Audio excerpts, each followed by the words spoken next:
ஆன்மீகத்தில் இருக்கிற அனைத்து பக்தர்களுக்கும் நம்மளுடைய செந்தூர் முருகன் மெசஞ்சர்ஸ் சார்பாக வணக்கம்.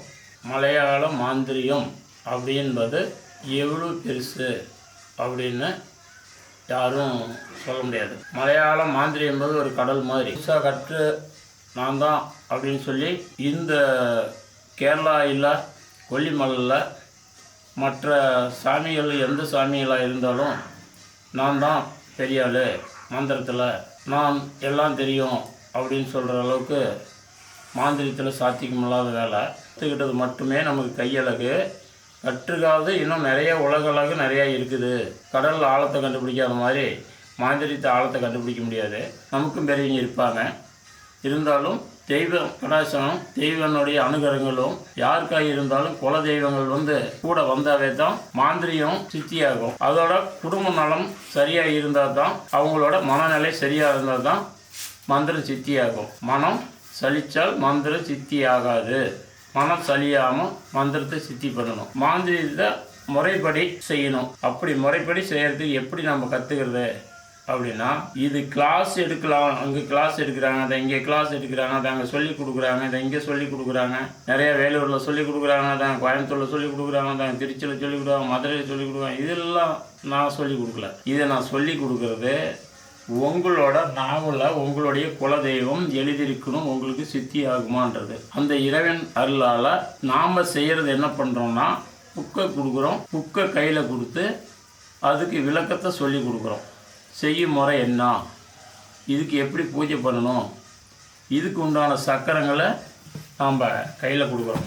இவ்வளோ பெரிய புக்கை போடுறோம்னா, இந்த புக்கு நாம் சாதாரணமாக 10 ரூபா 5 ரூபா புக்கு இல்லை. இது பார்த்தீங்கன்னா புறம் வாழைச்சுடியில் இருந்து எங்கள் முன்னோர்களுடைய பாரம்பரியம் நம்ம இது செஞ்சிட்ருக்கோம். அந்த பாரம்பரியம் செஞ்சிட்ருக்கிற போது இதை புக்காக போட்டு இந்த மாதிரி நம்ம தரோம். இப்படி தரும்போது என்ன ஆகும்னா, இந்த சர்க்கரை எதுக்கு, இது என்ன வேலை செய்யும், இது எப்படி பூஜை முறை, அதை சொல்லி கொடுக்குறோம். சக்கரத்தை காட்டி சக்கரத்தை எழுத வச்சு இது வேலை செய்யும். ஒரு பேயை ஓட்ட முடியுமா, ஓட்டலாம். ஒரு சேவனை நல்லா பண்ண முடியுமா, நல்லா பண்ணலாம். ஒரு குடும்பத்தில் ஒரு பிரச்சனை முன்னாடிக்குள்ளே ஒரு கணவனைக்குள்ளே கருத்து வேறுபாடு ஏற்பட்டு பிரிஞ்சிருக்காங்க, ஒன்றா சேர்த்து வைக்க முடியுமா, கண்டிப்பாக சேர்த்து வைக்கலாம். 100% கேரண்டி கொடுக்கலாம். ஏன் எப்படி கொடுக்க முடியும் அப்படின்னா, அதுக்கு உண்டான மூலிகை, அதுக்கு உண்டான மருந்து, அதுக்கு உண்டான மை, அதுக்கு உண்டான எந்திரம், இதை 3ஐயும் சேர்த்து கொடுக்கும். மையை மட்டும் கொண்டு போய் தலைமாலை தடைப்புறா, எந்திரத்தை கொண்டு போய் உங்கள் வீட்டில் வச்சுக்கடா, இதெல்லாம் ஆகாது. 10 நோய் பிடிச்சிச்சின்னா மருத்துவமனைக்கு போகணும். கவுந்து படுத்திட்டா 10 நோய் நல்லாவாது.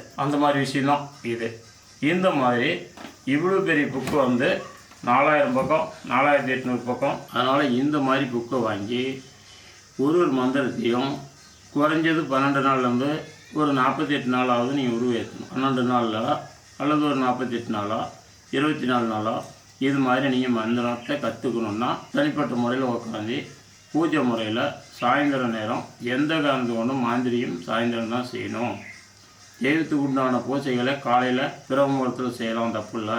4 to 6 பிரம்ம முகூர்த்தத்தில் நீ எப்போ வேணாலும் சாமிக்கு அபிஷேகம் பண்ணுறதோ, சாமி மந்திரத்தை படிக்கிறதோ, சாமிக்கு உபதேசம் பண்ணுறதோ எது பண்ணினாலும் ஓகே.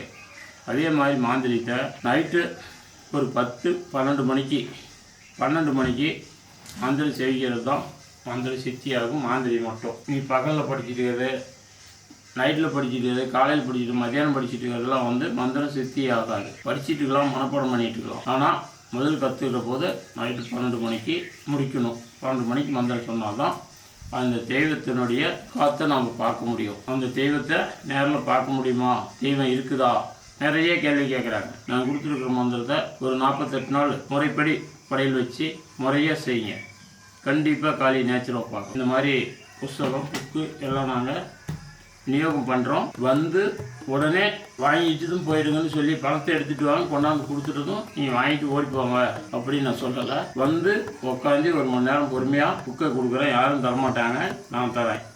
1 மணி நேரம் உட்காந்து இது நமக்கு சாத்தியமாகுமா அப்படின்னு படித்து பார்த்துட்டு தெரியாத விளக்கத்தை என்னை கேட்டு தெரிஞ்சுக்கிட்டு உங்கள் இஷ்டம் வாங்கிக்கலாம். இல்லை இது நமக்கு செட் ஆகாது, பண்ண முடியாது, ஒன்றும் பயமாக இருந்தால் விட்டுடலாம், ஒன்றும் தப்பு இல்லை. சொல்லி கொடுக்குறேன் அப்படின்னு சொல்லி கிளாஸ் எடுக்கிறேன்னு சொல்லி ஒரு கூட்டத்தை கூட்டி ஒரு மண்டபத்தை வாடகைக்கு எடுத்து 100 பேர்த்த வர வச்சு ஆளுக்கு 5000 கட்டு 10,000 கட்டு, ஒரு புக்கு 5 லட்சம் 1 லட்சம் இப்படி விலை கூறிட்டு வியாபாரம் பண்ணிட்டு இருக்காங்க. இது வியாபாரம் இல்லை, இது தெய்வ பொருள். செத்து போன உயிரியை காப்பாற்றுறோம். இந்த மலையாள மாந்திரிய காளி தான் இவ மூலமாக தான் இந்த மந்திரம் வெளியானது. அங்காள பரமேஸ்வரியும் காளியும் இவங்க தான் மந்திரத்துக்கு தலையானவங்க. அதனால் எல்லாரும் வேணும் புக்குன்னா நேரில் பார்த்து வாங்கிக்காங்க. வணக்கம்.